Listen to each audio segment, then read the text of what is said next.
সারেক ভাই, আফজাল ভাই,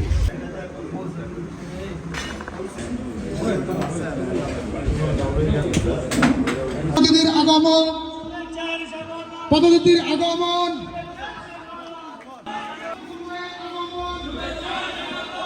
ধন্যবাদ। আমাদের মধ্যে এই মুহূর্তে উপস্থিত হয়েছেন নরসিংদী এক আসনের মাননীয় সংসদ সদস্য। প্রত্যাশা করছি নরসিংদী অসংখ্য ধন্যবাদ। এবার আমরা ফুল দিয়ে বরণ করে নিই ফাউন্ডেশন প্রতিষ্ঠাতা ও সভাপতি ইন্ডাস্ট্রির সাবেক প্রেসিডেন্ট আলহাজ আব্দুল মোমিন মোল্লাকে ফুল দিয়ে বরণ করে নিয়েছেন।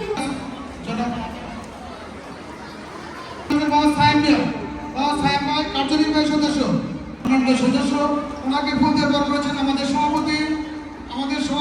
অনুষ্ঠান 2026 আজকে অনুষ্ঠানের মধ্যমণি নরসিংদী সদর থেকে নির্বাচিত মাননীয় সংসদ সদস্য ডাকসুর সাবেক জিএস, বাংলাদেশ জাতীয়তাবাদী দলের কেন্দ্রীয় কমিটির যুগ্ম মহাসচিব, 90-এর স্বৈরাচারী আন্দোলনের ডাকসুর জিএস, সিনেটের সম্মানিত সদস্য, আমাদের প্রিয় ভাজন, অত্যন্ত গুরুজন এবং সদ্য সংসদ সদস্য নির্বাচিত হয়ে নরসিংদী যুক্ত মহাসচিব জাতীয় সভাপতি নরসিংদী জেলা বিএনপি অসংখ্য বিশিষ্ট ব্যক্তিবর্গ এবং সামনে যারা বসে আছেন সম্মানিত ব্যক্তিবর্গ, বিশেষ করে আমাদের এই ইন্ডিয়ান একাডেমি স্কুলের শিক্ষকবৃন্দ এবং সম্মানিত অভিভাবকবৃন্দ এবং ছাত্রছাত্রীবৃন্দ, সকলকে জানাই আমি আমার অন্তরের অন্তঃস্থল থেকে শুভেচ্ছা ও অভিনন্দন। তা আজকে আমি নিজেকে খুব ধন্য মনে করছি এই জন্য যে আসলে এই অনুষ্ঠানটায় আমার থাকার কথা ছিল, কারণ অনুষ্ঠানটা হওয়ার কথা ছিল গত 9 তারিখ শনিবার। তা আমরা আমাদের প্রধান অতিথির বদলতে অর্থাৎ ওনার একটি মাননীয় প্রধানমন্ত্রী মহোদয়ের সঙ্গে ওই দিন বিশেষ অনুষ্ঠান থাকায় অনুষ্ঠানটি স্থগিত করানো। আমি আমাদের প্রধানমন্ত্রী মহোদয়কে অনুরোধ করবো, ইফ ইট ইস পসিবল আপনি এই বিষয়গুলো একটু বিবেচনা দৃষ্টিতে দেখবেন, এটা আমার অনুভব। তো যাই হোক, আসলে বৃত্তি প্রদান এটা আমার নিজের একটি বাস্তব ঘটনা, একটা প্র্যাকটিক্যাল ঘটনা আছে, সেটা বলে আমি আমার বক্তব্য শেষ করবো। তার আগে আমি আশীর্বাদ করি, মনে প্রাণে দোয়া করি যারা, কারণ বৃত্তি কিন্তু সাধারণ ছাত্রছাত্রীর মধ্যে খুবই তারিখে দেখেছেন যে আমরা 8টি ইভেন্টে আমাদের নতুন করে স্পোর্টস তিনি উদ্বোধন করেছেন এবং স্কুলের বাধ্যতামূলক করা হচ্ছে শিক্ষা খেলাধুলাকে বাধ্যতামূলক করা হচ্ছে, সেটা পেশায় পরিণত করা হচ্ছে। সেই কারণ শুধু মানে অধিগত বিদ্যা দিয়েই তার লোককে তার বলে বুঝাতে পারে না, তার রাষ্ট্র কারিকুলাম খেলাধুলা সাহিত্য সংস্কৃতিকে গুরুত্ব দিতে হবে, সেটাও পাশাপাশি দিয়েছেন। এবং দেখছেন যে স্কুলের এই প্রধানমন্ত্রী শিশুদেরকে আরো উৎসাহিত করার জন্য আমরা দেখেছি যারা মানে ক্লাস 2-3 জলে পড়ছে তাদেরকে খাদ্যের ব্যবস্থা করা হচ্ছে, তাদের টিফিন দেওয়ার ব্যবস্থা করা হচ্ছে। এটা কিন্তু হচ্ছে পাইলট স্কিম হিসেবে বাংলাদেশে অনেকগুলি জেলায় চলছে, আরো পর্যায়ক্রমে চলবে।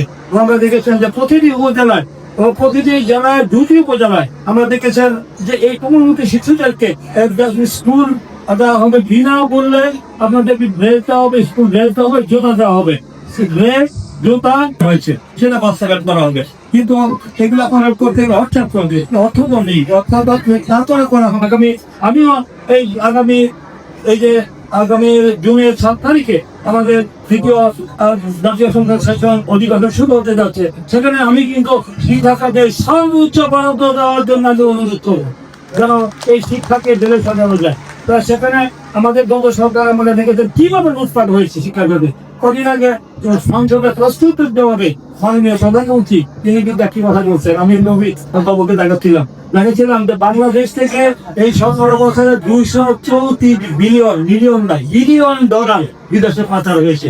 এই টাকা দিয়ে এই দেশে যে আমাদের সভাপতি আমাদের মহিদুল ইসলাম যে দাবি করছেন যে তারই যদি প্রতিষ্ঠান কলেজ বিশ্ববিদ্যালয় টেক্সটাইল কলেজ, তারপরে তিনি বলেছেন স্কুল নাই, কলেজ নাই, শহীদ রাষ্ট্রপতি জিয়া রহমান বিরুদ্ধম তার নামে প্রতিষ্ঠান করা, আমাদের অপসীম দেশ নেত্রী মাদার অফ মধুন বেগম খালেদা জিয়ার নামে একটি স্কুল বা কলেজ প্রতিষ্ঠা করার দাবি করেছেন আমাদের দেশে। এটা তো তারা অবশ্যই করতে হবে, আমরা খুশি হবো, কিন্তু আমার করার জন্য প্রস্তুতি রয়েছে। ইতিমধ্যে এই সরকার ব্যাপক স্কিম নিয়েছে। আমি অনেক ভিউ লেটার দিয়েছি। আমি প্রতিটি মানে প্রাইমারি স্কুল যেখানে নেই, এখানে হাই স্কুল নেই, কলেজ নেই, সমস্ত জায়গায় আপনারা সেখানে এই শিক্ষাকে মানে চিন্তা পরিষ্কার করার জন্য আমরা কাগজ উদ্যোগ নিচ্ছি। ওরা তো ওদিকে সবাই শিক্ষার কথা চিন্তা করে না, তারা চিন্তা করছে কিভাবে অন্যায় অত্যাচার নির্যাতন গুম হামলা করে লুটপাট করে ক্ষমতা থাকা যায়, বেশি জাহান নামে যাবে। জনগণের কল্যাণে তারা চিন্তা করে নাই, জনগণের মঙ্গলের চিন্তা করে নাই, কারণ জনগণের প্রতারণ করতে হয় নাই। আমি এক দামি জিনিস বলতে হয়েছে, তারা দেখেছেন বিনা ভোটে মানে নির্বাচিত হয়েছে, তাই তারা লুটপাটই চর্চা হচ্ছে তাদের মূল উদ্দেশ্য।